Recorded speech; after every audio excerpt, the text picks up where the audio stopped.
Have you ever stopped to think about what happens when you click your mouse or press a key? I mean, it feels totally instant, doesn't it? But in that tiny fraction of a second, you're kicking off this incredible lightning-fast chain reaction. So today, we're going to pull back the curtain and trace that signal's journey, from your fingertips, deep into the heart of the machine, and all the way out to the rest of the world. So here's our roadmap. First up, we'll get into input, how we actually talk to these machines. Then output, how they talk back to us. From there, we'll dive inside to check out the brains of the operation. And we'll wrap up with networking, which is how your computer connects to, well, basically everything else. So first things first, how do we get our ideas from our head into the computer? Well, that all begins with input. These are the tools we're all familiar with, the keyboard, the mouse, you name it. They're basically translators, turning our real-world actions into a digital language the computer can actually understand and work with. And it turns out, these input devices really fall into two big categories. On one hand, you've got your general-purpose stuff. Think of your keyboard. It's a jack-of-all-trades, right? You can write an email, code a program, play a game. But on the other hand, you have the specialists. Things like a barcode scanner at the grocery store or an OMR that grades tests. They do one specific job, and they do it incredibly well. Let's zoom in on the keyboard for a second. We use it all the time, but have you ever really noticed that it's not just a random jumble of letters? It's actually organized into 5 distinct zones. You've got the main typing area, a number pad for crunching numbers, those F1 to F12 function keys for shortcuts, the arrow keys for moving around, and a bunch of special keys like escape or print screen. It's a whole map designed to make things efficient. And then there's the mouse, our other primary tool. It's amazing when you think about it. Its entire language is built on just 5 simple moves. You've got pointing, clicking, double-clicking, dragging, and of course, right-clicking. Pretty much everything you do with a graphical interface is just some combination of those 5 basic actions. Okay, so we've sent our commands in, but how does the computer send its results back out? Well, that's where output devices come in. Their whole purpose is to take all that processed data and translate it back into something we humans can understand, whether that's pixels on a screen, sound from speakers, or even printed words on a page. Yeah, at its core, every single output device is basically a translator. It has one critical job: to take the computer's native language of ones and zeros and convert it into a form our senses can actually process, like light, sound, or something we can physically touch. And you can see this evolution perfectly in how our monitors have changed.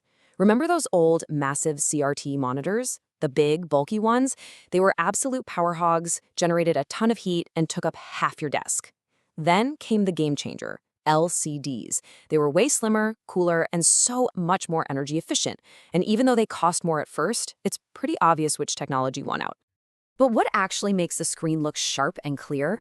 Well, it really just boils down to 3 key things. First is resolution. That's just the total number of pixels. More pixels, sharper image. Simple. Second is refresh rate, which is how many times the screen redraws itself every second. A higher rate means smoother motion and less of that annoying flicker. And finally, there's dot pitch.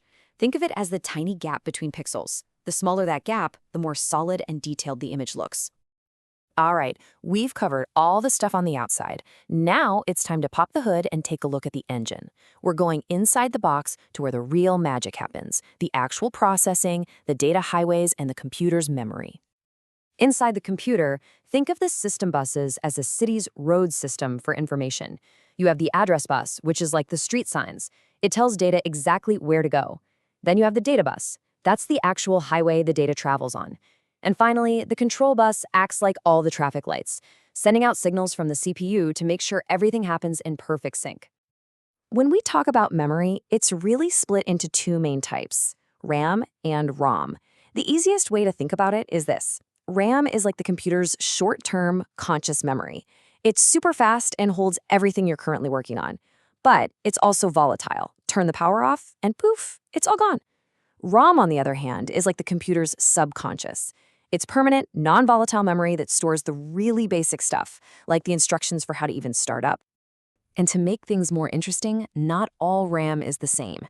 You've got static RAM, or SRAM, which is blazing fast, but also super expensive. It's like the Ferrari of memory, used in small amounts for things like high-speed cache. Then there's dynamic RAM, or DRAM. It's the reliable family sedan. Cheaper, a bit slower, and it's what makes up the main block of your computer's memory. And hey, same deal with ROM. Some of it is programmed right at the factory and is set in stone. You can't change it. This is where those critical boot programs live. But there are other types that are actually programmable, which allows for things like firmware updates or custom instructions. Okay, so we've got this single, incredibly powerful machine. But let's be honest, the real magic today happens when these computers start talking to each other. So now we're zooming out to the world of networking, which is all about connecting computers to share all sorts of resources and information. So how do we get different networks to talk? Well, we use a few key devices. The simplest is a bridge. It just connects two local networks that are already speaking the same language. A step up is a router. It not only connects networks, but it's smart. It finds the best, most efficient path for data to travel. And then you have the gateway. Think of it as a universal translator, connecting networks that speak completely different digital languages. Now, the physical layout of a network is called its topology, and a really common one is the star. The huge advantage here is that it's pretty robust. If one computer's cable breaks, it doesn't take anyone else down. But there's a big catch. It has a single point of failure. If that central hub in the middle dies, the entire network goes dark. But hold on a second, a central point of failure? That sounds pretty awful, right? So why is the star topology usually considered more reliable than an older style like the bus topology, where all the computers just connect to one single long cable? Well, the answer boils down to one simple concept: damage control.